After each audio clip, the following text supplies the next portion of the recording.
আজকে একটা নতুন ভিডিও নিয়ে আমি আবার আপনাদের সাথে হাজির হলাম। আমার অনেক দিন ধরে আচার খেতে ইচ্ছে করতেছে। আমার আগের কতগুলো আচার ছিল, ওইগুলো শেষ হয়ে গেছে। তাই আমি আজকে ভাবলাম, আজকে শনিবার বন্ধের দিন, আমি একটু কিছু আচার তৈরি করব। তেল দিয়ে দিলাম। এই তেলটা নাকি গানিভাঙা সরিষার তেল। সরিষার তেল দিয়ে আচারটা করলে খুব বেশি মজা হয়। সরিষার তেল দিয়ে আচারটা করলে মজা লাগে। আজকে আমি যে আচারটা করব এটা হচ্ছে একটা মিক্সড আচার। এখানে আমি সব পদের জিনিস দিলাম। এগুলো রান্নার সাথে সাথে আমি আপনাদের সাথে শেয়ার করব।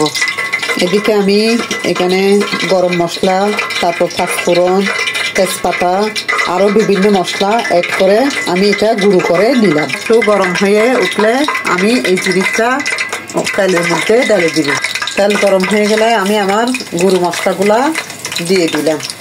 এটা যেহেতু গুঁড়ো মশলা, এটা একটু নেড়ে চেড়ে দিতে হবে যাতে মশলাটা পুড়ে না যায়। আচারের মধ্যে যদি মশলাটা পুড়ে যায় তাহলে আচারটা ভালো হয় না, আর সুঘ্রাণ আসে না। এই জন্য কিছুক্ষণ ধরে এটা নেড়ে চেড়ে দিতে হবে। এতে আচারের টেস্টটা ও স্বাদটা খুব বেশি ভালো হবে।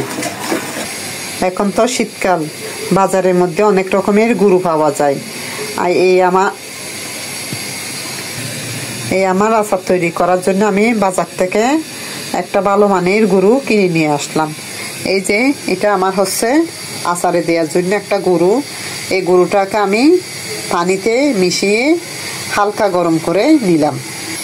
এরপরে আমার মিক্স আচারের মধ্যে রয়েছে প্রথমে বড়ইগুলোকে আমি প্রথমে সিদ্ধ করে নিছি। এই যে সিদ্ধ বড়ইগুলো আমি কাঁচামরিচ, তারপর হচ্ছে জলপাই, তারপর পেঁয়াজ, রসুন সব কিছুকে আমি অ্যাড করে ব্লেন্ড করে নিলাম। আর এদিকে আমি একটু হালকা তেঁতুল দিব।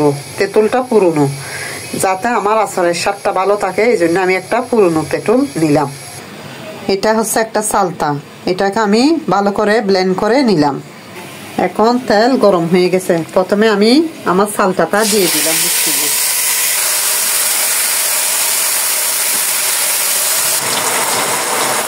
এখন আমি আমার চালতাটাকে একটু ভালোভাবে নেড়ে দিচ্ছি যাতে মশলার উপকরণগুলো ভালোভাবে চালতার সাথে মিশে যায়।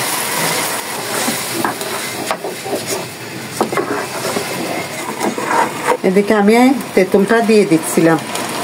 তেঁতুলটাকে একটু ভেঙে ভেঙে দিতে হবে যাতে গোটা গোটা যেন না থাকে।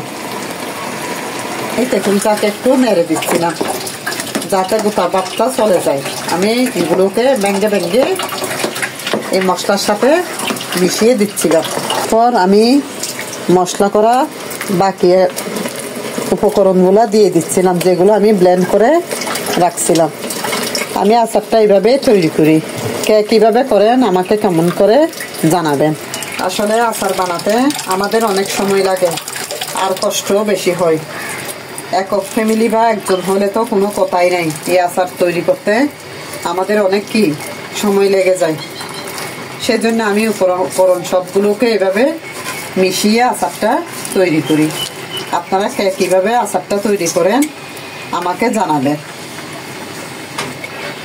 এখন আমি আমার সব উপকরণগুলো আস্তে আস্তে ভালোভাবে নেড়ে দিচ্ছি যাতে উপকরণগুলো ডেকচির সাথে লেগে না যায়। এই আচারটা যদি ডেকচির সাথে লেগে যায় তাহলে আচারের স্বাদটা নষ্ট হয়ে যায়। যেটা মুখে রুচি আসে সেই রুচিটা আর থাকে না। এই জন্য আমি হালকা হালকা আস্তে আস্তে আচারটাকে নাড়া শুরু করলাম। এইভাবে আমি 20 মিনিট নাড়তে থাকবো। পর আমি এখন লবণ দিয়ে দিলাম, একটু বিট লবণ দিলাম।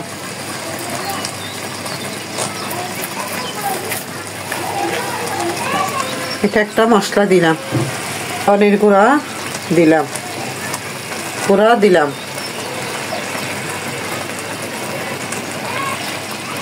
সবশেষে জিরার গুঁড়া দিলাম। এরপরে সবার শেষে আমি গুড়টা অ্যাড করে দিলাম। আমি চিনির পরিবর্তে এখানে গুড়টা দিয়ে দিলাম। এটা দিয়ে দেওয়ার পর আমি ভালোভাবে নাড়বো, যাতে এটা আচারের সাথে ভালোভাবে মিশে যায়।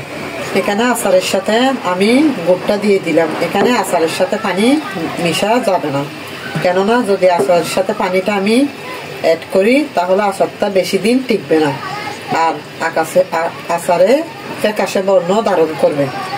এই জন্য আচারের সাথে কি সিল্কা নতুবা এর অ্যাড করতে হবে। এটা 20 মিনিট এইভাবে নাড়াচাড়া করার পরে আমার কিছুটা ফাইনাল লুক চলে আসবে। এইভাবে আমাকে আচারটা আরো অনেকক্ষণ রাখতে হবে।